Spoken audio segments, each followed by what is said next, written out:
You can't even imagine. The Amazon's Black River isn't just a river, it's a secret hidden deep within the jungle. They say the Black River doesn't flow with water, it flows with darkness. According to an ancient legend, there once was a tribe deep inside the jungle, a tribe that lived only in darkness. Their eyes had forgotten how to see light.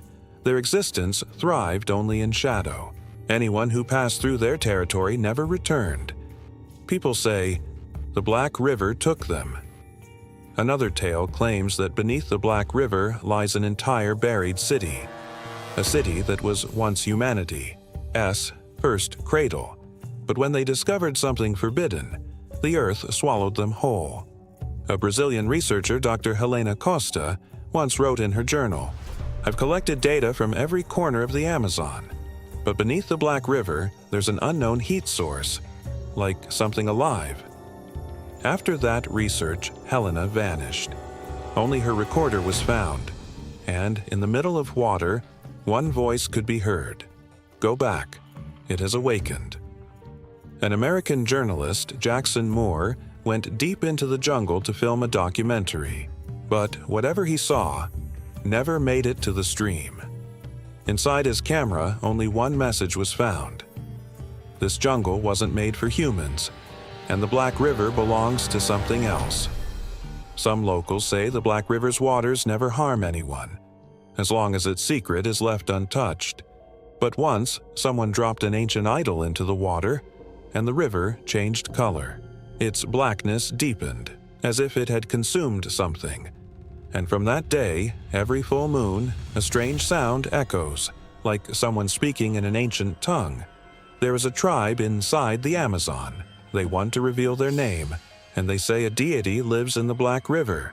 They say that deity is not human, it is what humans have forgotten. When an archaeologist opened an ancient temple that held the Black River's stone, he lost his sight. He spoke only one thing: "I saw its face." And a bell rings every time someone approaches the Black River, like something is calling, like the river is pulling them in. A scientific team once did a sonar scan beneath the river. Something was there, but it wasn't metal or wood. It was biological, something that was moving. The team never returned. Only one short recording was recovered. It was sleeping. We woke it up. You can't even imagine. In the black waters of the Amazon, it's not just fish that live there. Something else does too.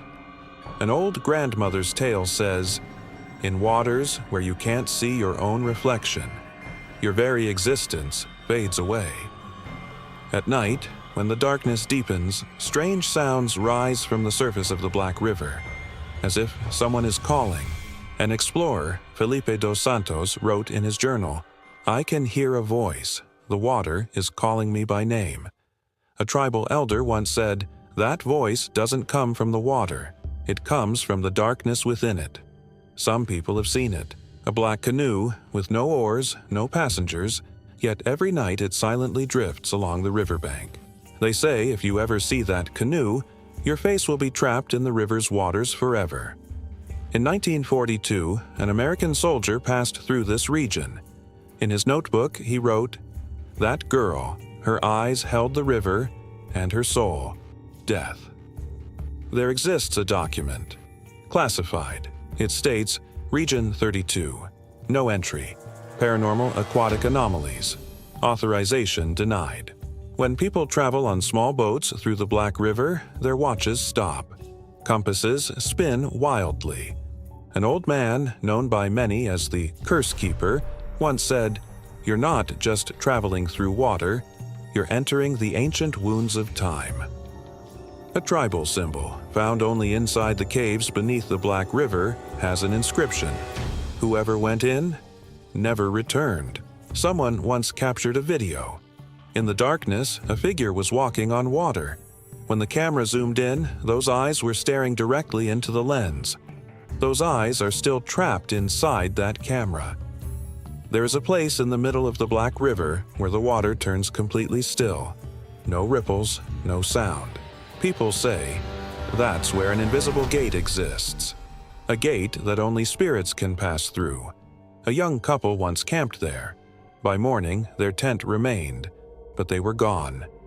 Inside the tent, there was only one thing: a statue with black eyes, made from the river's wet water. This part of the Amazon doesn't appear on maps. Satellite images get corrupted, as if the Black River hides itself. Once, a diver went there wearing an oxygen mask. When he resurfaced, his eyes were bleeding. He only whispered, "I'm still there." Now, he's in an asylum, but his reflection appears only in the waters of the Black River. Someone once told stories about an ancient tribe that lived beneath the Black River. They say their existence wasn't human. They were born beneath the earth, raised in darkness, and feared any light bright enough to draw blood. A jungle guide named Ricardo went missing in the forest. He was found 2 days later, but not alive. His face was completely red, as if someone had poured darkness into his eyes. There were symbols on his hands, as if someone had burned markings into his skin with fire. In one part of the Black River, GPS signals always fail. Every satellite image of that area appears blurred. Is it a technological glitch, or something humanity was never meant to see? An American researcher once said, "I saw a man standing at the edge of the Black River, but he had no reflection in the water." People say the river doesn't hold reflections, it holds gateways. When a documentarian filmed underwater, there was a moment in the footage. A face appeared in front of the lens. Ancient eyes. No oxygen, no body, only eyes. Near the Black River is a lake, where no birds are ever seen. No sounds. No insects. Only silence. And sometimes the scream of a woman. A scream without a body. A local shaman once said, "This isn't a river, it's a wound. One that has drunk the sins of the whole world." In a tribal cave painting, a ship was drawn, shaped like the Titanic. Beneath it was written, "What sank in the ocean now lives in the jungle." A European tourist's phone was found. The last message said, "I'm following someone. He's not human, but he looks like a man." In the middle of the river is an island where every year one traveler disappears. The government has declared it an environmental reserve. But no one knows what exactly is being protected, the environment, or something else. Once, a local reporter tested a sample of the Black River's water. The results said, "Contains organic matter not identifiable with current Earth-based biology." And then, the reporter disappeared. Inside a tunnel deep in the jungle, there is a place where gravity doesn't work. People say some who enter never return. Only their voices come back, carried by the wind. The villagers speak of the river that remembers. They say if you scream into it, the river will whisper your name back at midnight, in a voice that isn't yours. A scientist from Brazil disappeared during a sonar scan of the riverbed. His last written note said, "The river isn't deep, it's hollow. Something is breathing down there." In 1986, a U.S. Navy satellite picked up heat signatures beneath the Black River. Not volcanic, not natural, moving in patterns as if something ancient was waking up. A missionary once tried to build a church near the river. He was found praying upside down, nailed to a tree, eyes wide open and mouth sewn shut with river reeds. A tribal child told a journalist, "The river is our God, but it's also our punishment." The child died that night in her sleep, veins black as ink. An old manuscript from 1842 described a creature that lived beneath the Black River. It had no face, no bones, but it could become the person you lost most. In the 1970s, a Soviet expedition team reached the Black River covertly. Not one of them returned. But a blood-stained journal floated downstream months later. In Russian, it read, "We opened something. It's not supposed to see the light. There's a plant that only grows by the Black River. Biologists say it bleeds if cut. The tribes use it during rituals, saying it helps them see what the dead see." Every year, a festival is held in the nearest village. But after midnight, no drums beat, no lights stay on. The people say, that's when the river listens. An audio engineer studying underwater acoustics once recorded a voice in the Black River. Slowed down, it spoke in Latin. We wait in the dark for the sun to drown. People who've swum in the Black River sometimes go blind within days. When asked what they saw before losing their sight, they reply, "Nothing, but I think it saw me."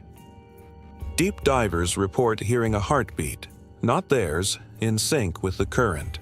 The rhythm grows faster the deeper they go, until they panic and flee. A carved obsidian idol was found near the riverbank. The anthropologists who studied it fell ill, all reporting the same dream, being dragged underwater by invisible hands. One woman who survived the river said she saw faces below the surface, not floating, trapped, like they were trying to scream but couldn't break through the water. A local fisherman caught a fish with human-like eyes and teeth. He buried it, terrified. The next morning, his entire hut was gone, burned to the ground without smoke. They say there's a sound the river makes once a year, like a mother mourning. No one talks when it happens. Everyone just closes their windows and waits for dawn. Some believe the Black River isn't a river at all, but a scar, a wound on the earth where something older than time once tried to escape. One geologist believed the river aligned perfectly with ancient constellations. He said, "It's a keyhole, and someone is unlocking it slowly." They heard the screams again. Not echoes, not the jungle, but human cries soaked in anguish, rising from the riverbank like steam. Rodrigo dropped his flashlight. "It's them again. They never stop screaming." Amara stared at the trees, her eyes trembling. No, they're getting closer. The map they carried had changed. The ink had smeared and rearranged. A path had formed where none existed before. Blood-red lines, pulsing like veins. Jonas whispered, "It wants us to follow." They moved deeper into the rainforest. No birds, no insects, just wind, heavy, whispering their names. Each step forward, their shadows lengthened. The jungle warped, vines curling like fingers reaching out to grab. One tree wept black sap. An abandoned village emerged ahead, but it wasn't empty. Figures stood frozen, mid-movement, like statues made of flesh. Eyes wide, mouths open, but no breath, no life, preserved in terror. "Time stopped here," Rodrigo muttered. "No," Amara said, "it was taken." In the center of the village, a stone altar. Upon it, a skull with glowing carvings, the same symbols from the Black River's undercurrent. Jonas reached out. The skull whispered, in a language older than anything they knew. "Do not touch that," a voice said from the trees.